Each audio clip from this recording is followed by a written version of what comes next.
Did you inherit $1 million from your grandparent, or are you about to become wealthy from someone else's hard work? If you say yes to these questions, this show is not for you. You, the hardworking, committed, and ambitious professional who have a 9-to-5 corporate job or a 12-hour shift worker keeping the assembly line running. Perhaps you run your gig as a freelancer, or maybe you run a small business. You are in the right place. Welcome to the Career Evangelist Podcast, where you get your weekly tips, ideas, strategies, and inspiration to find purpose in what you do so you can build a career you are passionate about and live a fulfilled life. Here is your host, Bola Alabi. Hello, everyone, and welcome to another episode of the Career Evangelist Podcast. And today we have a very special guest. We have Michelle join us today.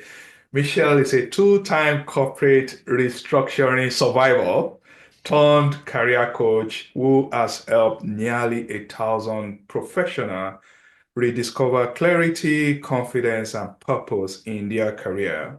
Michelle is the author of the award-winning Amazon #1 selling book, Cultivating Career Growth, Navigating Transitions with Purpose.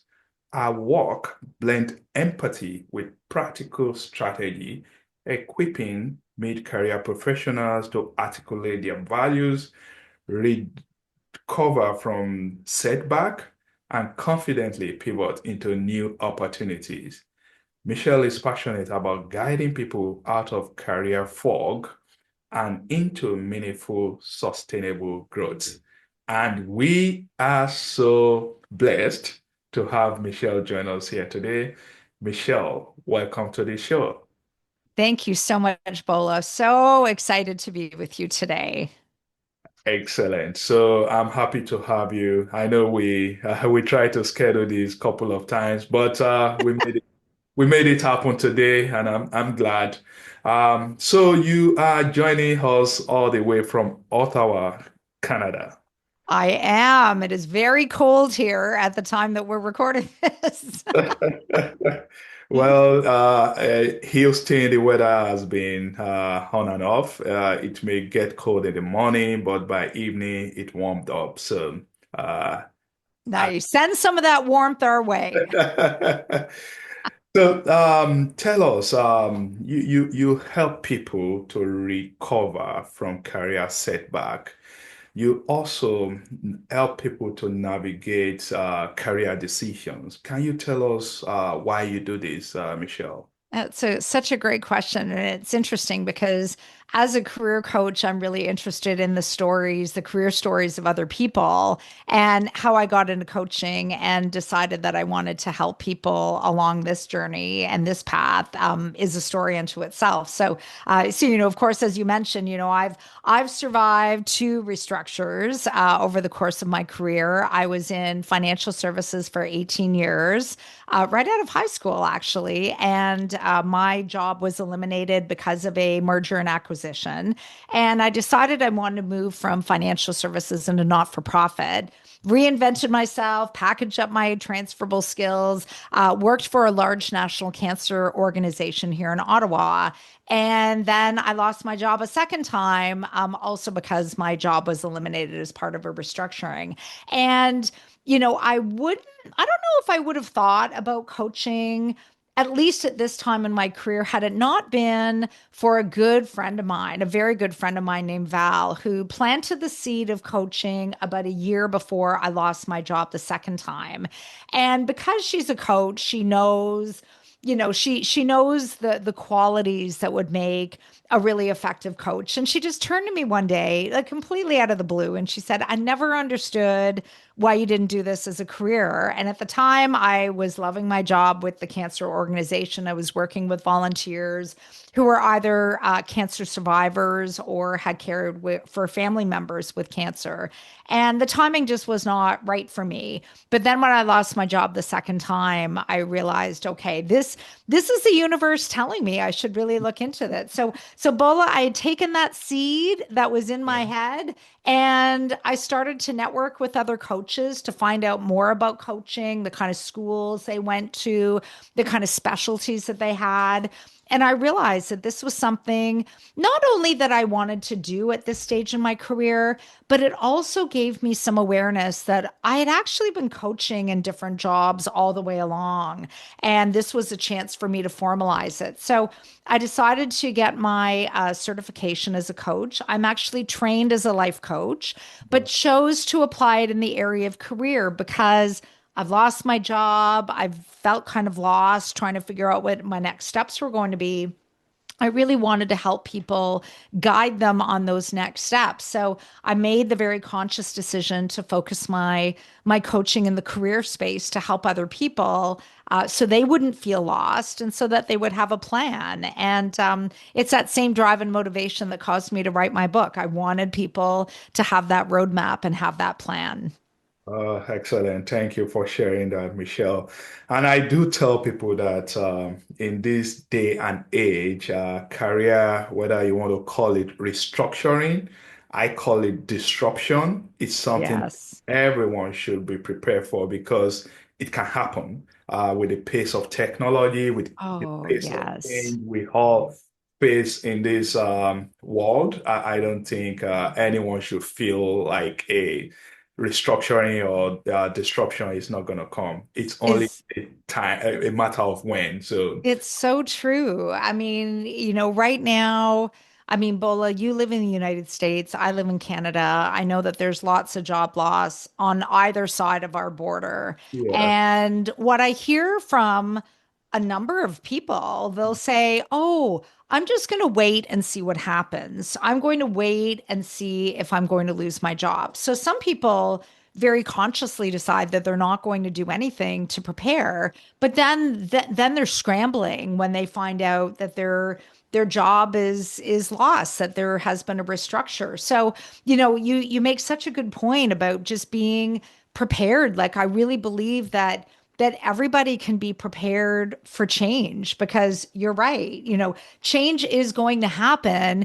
It's yeah, just a matter of when. And if you decide that you're not going to do anything, you're going to be so far behind all of those other people who have already, done the soul searching, figure out what their next steps are going to be, maybe even update their resume and their LinkedIn profile. Why wait for change to happen when you can be ahead of the curve and just, be ready in case anything does happen? I mean, we live in an age of AI. AI is having an impact on our labor market, right? So, we just need to think smart about our career. Nobody's going to develop our careers except for us. We get to drive that bus, and we need to do some things to be proactive with that. yeah, that's so good. We have to be proactive. We have to be ready. We have to be prepared. This is a message we are telling people. So, now, what do we say to people that, we call it wait for change to happen? In Mm. terms of mindset, what kind of mindset shift they need to start thinking about as they prepare or get ready for this change that is imminent? Yeah, absolutely. I mean, I believe that everybody can do some foundational reflection work, because it's, what some people hear from that message is, oh, like, I'm not ready to resign and look for something else. And my message to them is you don't need to do any of those things. But you need to have a bit of an idea of at least what your career priorities are at this stage in your life. And I like to think of the three keys to career fulfillment as being, doing work that gives you energy, as opposed to work that drains you. The second key is that you have a really good idea of the kind of organization where you can do your best work. So I like to say working for an organization that believes what you believe in, that there's values alignment, you enjoy the mandate, that this organization employs both team members and leaders that would allow you to do your best work, but then also what your non-negotiables are. What are the deal breakers, the things that would cause you to walk away from an opportunity if those things couldn't be honored? And even as a foundational step, and this would be a step in the right direction, it's just shifting the mindset from, I need to make a change right now because it's not necessarily all about that. And it's more about, I'm just going to get ready for a change. And so, even just by doing, asking yourself those questions, those key questions as a start will help you when the time is right, will help you intentionally seek out opportunities that line up to those things that are really important to you. And one of the freebies I'm going to offer your listeners is a reflective framework that will allow you to do that. Yeah, a little bit of that soul searching, where you do a little bit of reflection over periods of time just to get ready. And that will position you really well in the event that there is change down the road. Also, thank you. And I'm grateful on behalf of my listeners getting the freebie. We love free things here. So, so Free is the name of the game. Who will turn down free, right? thank you. Now, you talk about career fog. How do people know they are in it? Oh, that's a great question. I mean, how I see that show up, there's actually two ways I see it show up with clients. One is that fog might show up through inaction, where it's almost like a paralysis, like an individual is unable to take any action. They prefer to just kind of going with the flow. And a lot of the time, our careers are go with the flow. We take the promotion. We apply for the job that a friend says we'd be perfect for without actually doing that soul searching and that thinking. But where I see people just not take action, sometimes that's a sign that they just have no idea what to do next. They have no idea what the steps are. They have no idea what the elements are of a plan. So on one extreme, there's nothing happening. That's a bit of fog. But on the other side, what I will see with people is they're very active in the job market, but they're not targeting anything. So, like for example, I remember a few months ago, Bola, there was somebody that reached out to me and he said, I'm really frustrated. I'm applying to jobs, I'm not getting anywhere. And he told me that he applied to 300 jobs Oh, in wow. 1 week. One Wow. week. And That's I said, how many interviews are you getting? We zero. we both know, right? The answer was none. There was nothing. And when I was talking to him a little bit more, I realized he had no target. He didn't know what kind of jobs to apply for, so he applied for everything. And he wasn't getting picked up because his resume was way too generic. He was trying to make it be applicable to so Target. many different things. So that can be where fog sets in as well. And one of the things that I will work with clients on is I'll say looking for work is a lot like going on vacation, but it's not as much fun, Bola. We both know that. It's It's it's so not funny. really that much fun, right? Mhm. But the commonalities are if you go on vacation, you need to have a destination. You need to have a target. Well, the same when you're looking for work. You need to know, with precision, like what kind of roles you're applying for and that you're interested in.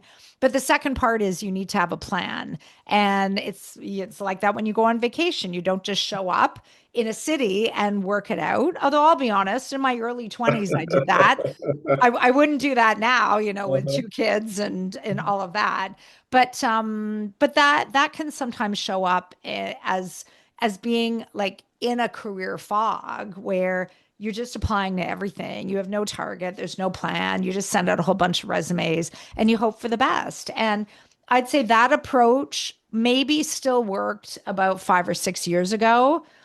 Today it doesn't work. I mean, over 1,000 people will apply for the same job. So you need to have a little bit more targeting and precision so that you're intentionally seeking out the right opportunities. So, what do you tell people? I love what you said about targeting, but how can they actually stand out? Because you are right, maybe for every one job role position, there are thousands of people applying for those that position. Oh yeah. Yeah. I mean, what I see happening for clients who are getting interviews right now is that the way that they're standing out, there's two parts to it. One is They are making sure that their resume and their cover letter really fits for the job that they're applying for. So that's something that I call passing the checkmark test, which just simply means whatever's in the job posting, that there's evidence and proof in your resume that you meet all of those criteria. And it's beyond just using keywords. What I see some clients do is they say, "Oh, this job calls for relationship management, project leadership,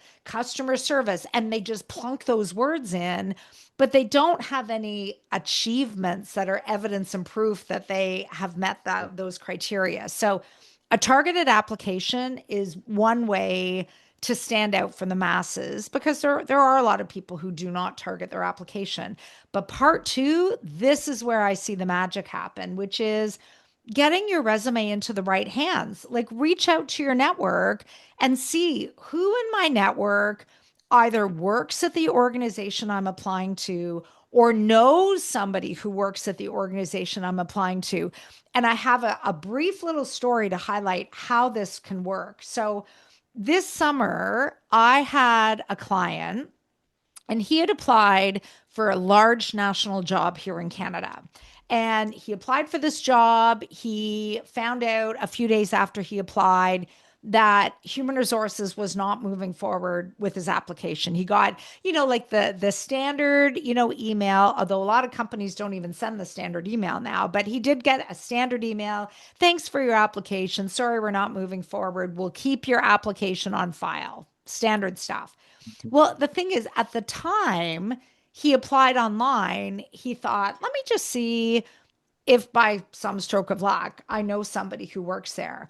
Well, a friend of his, not even a really good friend, it was somebody like more of an acquaintance, Yeah. somebody he hadn't talked to for a while. And he saw that this person did work at this organization. Now, this was a big, big company. And he thought, "I'm just going to take a chance. I'm going to reach out to this guy, even though I haven't talked to him for a little while." Well, sure enough, this individual knew the hiring manager.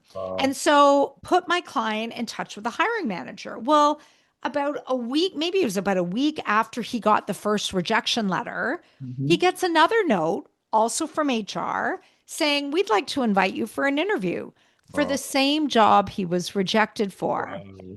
And so he got not only one interview, he got two, he got four interviews for this job, and then he got an offer. So Wow. he's working there now. That's excellent. That's fantastic. It's amazing. But if he didn't reach out to his network, it was the end of the road for him, because he got the rejection saying, "Sorry, we're not proceeding with your application." But because he reached out to his network and he said, "Look, like, can you make a connection for me? Can I talk to the hiring manager? Can you vouch for me?" That gave him an interview. And then he had to prove himself, so then the three interviews after that, certainly he was Yeah. able to do that. But that is something that absolutely people can stand out by engaging their network. And some people will say, "Oh, but people are too busy. I don't want to ask." Ask, because even if they say no or you don't hear anything, you're no further behind. But Yeah. if they say yes, you could be very far ahead. Yeah. Yeah. No, Yeah, so good, Michelle. That's a good story. And I think the message there is that people should not just stay in isolation. They should exactly. engage their network and leverage this network for to land their next opportunity. Now, Absolutely. Michelle, I know you have a book, Cultivating Career Growth and Yes. Transitions with Purpose. Tell us why did you write this book, Michelle? So it's interesting, Bola. I really never thought I would write a book.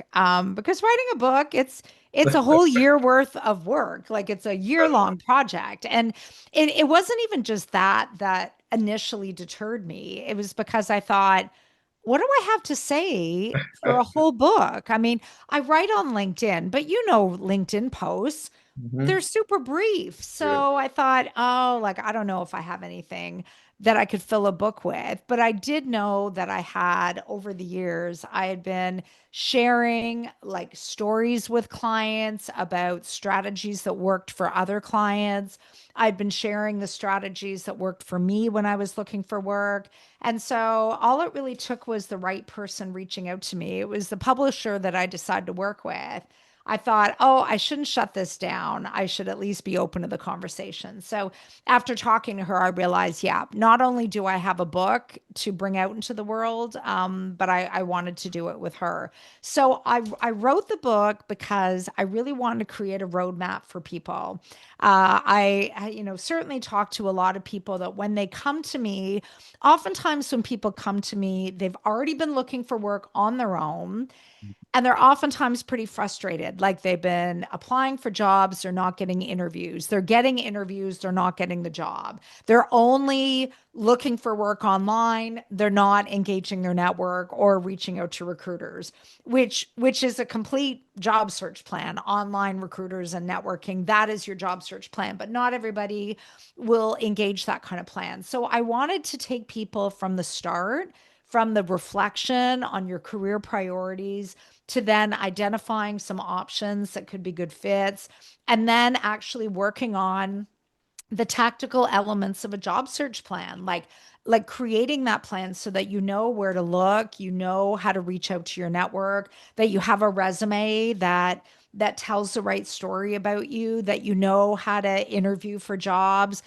Every single chapter of my book is a tactical part of a job search plan and strategy with a lot of like tips and recommendations in there. But there's also spaces for people to write so that they can build their job search plan chapter by chapter. And when I talk to people who have read the book, they said it's just been so helpful for them because it's allowed them to, do some reflection to figure out what that next step is going to be. Because some people want to do something totally different. Some people want to do the same thing, but just at a different organization. And some people like really want to just pivot like 100%. They want to do something so different, but they don't know how to do it. And so, throughout my book, every chapter starts with a story. One story that I talk about in my book is about an individual that I worked with that went from owning a restaurant to construction project management, something totally different, but packaging up his transferable skills, creating a new version of a resume and engaging with his network is how he got into something new. And so my hope would be that people read the book and they get some inspiration. Not only do they get a plan to help them look for new work, but they also are inspired by the stories of other people. They're all real stories and how they navigated their own transition through using these strategies. So lots of information in there. My partner keeps thinking that I'm going to write another book, and I said, one is really good for now. It takes a lot of time, like you said, Oh, a yes. lot of effort, and thank you for sharing that detail. Now, you talk about career growth. Can you share those 5 steps of career growth process with us? Yeah, absolutely. So, I mean, that the first step is, one that we talked about earlier, which is, about reflecting. It's about, really being honest with yourself and thinking about what is the work that's fired me up over the years. Like, be specific and like, why did it fire you up? But then also be specific about what work drains you, because there's things that maybe, your listeners do that they're known for, but they used to get energy for it and they don't anymore. I mean, something that I've even heard from some clients, Bola, some people say to me, Michelle, I've never done work that energizes me. ever. And that's hard to think that Yeah. somebody, might be in their 40s, Yeah. maybe even their 50s, and they can't put their finger on anything that they really enjoyed, which tells me there's something better out there for that person. They just haven't found it. Yeah. So reflection is number one. And then the second step would be, building out the options. So, what are some very viable career paths that are a really good fit for what your priorities are in your career today? And, we are surrounded by AI. I actually say to people, use AI to help you identify options. So what I have them do is the freebie career focus framework that I'm giving to your listeners. I say to my clients, complete that in full, all of the different questions about what your priorities are, the kind of organization you want to work for, your non-negotiables, what might be waiting backstage in your life that Mhm. you haven't tried yet that maybe this is the right time for.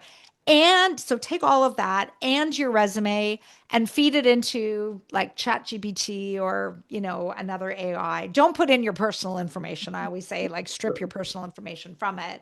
But ask Chat to identify some career options based on your priorities today and your career to date, and it will identify some career paths for you. Like these are good ones that you can start to seek out. So, really step number three is now do your research. So when you have identified some possible paths, and I like to ask ChatGPT to spit out some reflection questions to ask yourself as a way of deciding, is this for me? Like some people, Bola, you've probably heard these stories too, where somebody says, oh, I really want to own my own business, but they don't have a tolerance for the Yeah. risk that goes with it. Yeah. Maybe that's not the right step today. Mhm. But certainly talking to people in those different options, like talk to a project manager, talk to a financial advisor, talk to a workshop facilitator, like whatever the different path is, and learn information that will just like help you decide. So like step number four is really all about like build your networking plan, like start to reach out to people, do your research, have the conversations, be really intentional about who you reach out to. Think about who do you know that you could meet with, but also who do people that you know. So like look through the network because like I know hundreds of people. Bola, you probably know hundreds of people. Any one of those hundreds of people could be helpful. Yeah. And when we ask about friends of friends or like, colleagues of friends or any of those people can be very helpful. So step number four is like do your research, build out that networking plan. And then I'd say step number five really has to do with your marketing. Make sure that your marketing assets line up to your new direction. So, when I say marketing assets, I'm talking about your resume. Make sure that your resume is telling, the right story. So, like in the example of my client who moved from owning his own restaurant to getting into project management in the construction world, his resume had to be totally changed. It couldn't read like a restaurant owner, but it needed to position all of his transferable skills and his achievements by those skills to show that he had the right skills to move into that new field. The other marketing asset is LinkedIn, and some of your listeners maybe you decide, oh, I'm not going to be on LinkedIn. If you're not on LinkedIn, you might be missing out on opportunities. So the last step is, yeah, making sure that your marketing assets are lined up, and then certainly taking it forward. You want to make sure that you're ready for interviews, that you are preparing your specific examples, you're practicing, that you are continuing to build your networking plan, that you're asking for new conversations after every conversation that you have. Doing all of that work can really position you well to, I like to say, run to something that's a really good fit versus running away from what you have. Anybody who just, and maybe, you know what? I mean, some of your listeners might be in really toxic environments where it's really bad. And I will say to individuals who are navigating that, like, you might not have the luxury of doing all of what I just described as the steps to help you find your next job. You might just need to run towards something else, just to escape what you have. But I do say if you do need to take another job quickly, that might not be a good fit. Commit to yourself to do all these things that I'm mentioning at a later date to help you find a job and an organization that is a better fit for you. Career transition is not about all or nothing. You might need to take a few steps to get to the really good fit. And if you do, that's okay. It's No. okay to do that. Thank you very much, Michelle. That's so good. That's so deep. That's a lot of tactical and strategic information that you just share with us. And I know my listeners, they will find this very, very beneficial. Now, Excellent. finally, where can we connect with you? Tell us about where my listeners can find your freebies so that they can continue to learn from your journey. Absolutely. So my website is a good place to start, which is mschaefercoaching.ca. And in the show notes, there's going to be links on my site that will point you first to the free chapter of my book. So my book, Cultivating Career Growth, Navigating Transitions with Purpose, is available on Amazon. And the free chapter is a great way to try before you buy. If you just like a flavor of how the book sounds and some of the information you can get, then that's something that is accessible on my website.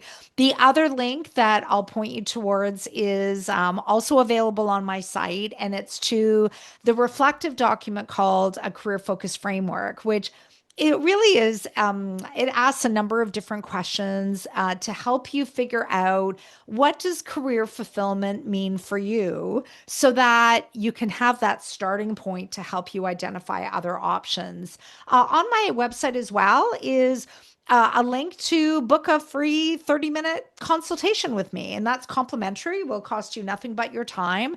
So if you are listening and you have maybe you've been navigating a job search, maybe you're feeling pretty frustrated and you don't know where to go next and you'd like a consultation, please, by all means, you can book that as well. And LinkedIn is, I'd say, the last place that is a good one to find me. I write about career development and job search probably 5 days out of every seven. So there could be some inspiration in there. Please reach out, follow me, connect with me. Let me know that you listen to me on Bola's show, and I would be happy to have a conversation with you. That's so good, Michelle. Thank you very much for coming on the show. We appreciate you You're so welcome. much. Thank you so much. Thank you so much for having me today.